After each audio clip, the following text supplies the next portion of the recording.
Kacau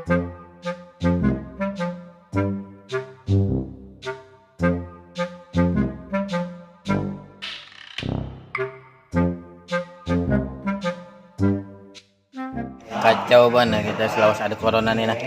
Kacau kenapa pembakal? Mbah yuk, gara-gara corona nih nah, kita bulan ini diwajibkan puasa seminggu ada. Kada kayak tahun-tahun semalam gitu nah. Kenapa itu? Bah, ini dajjal parak turun nih, pembakalnya macam-macam aja. Bertambah pulang lah, aliran sesat lah. Bulan puasa hidupnya tanggal berapa? Tanggal 24 pembakalnya. Berarti sisanya berapa hari lagi bulan ini? 24, 25, 26, 27, 28, 29. 30. 7 hari pembakalai. Nah, makanya bulan ini kita diwajibkan puasa seminggu aja. Sisanya bulan Dudi. Ku menangis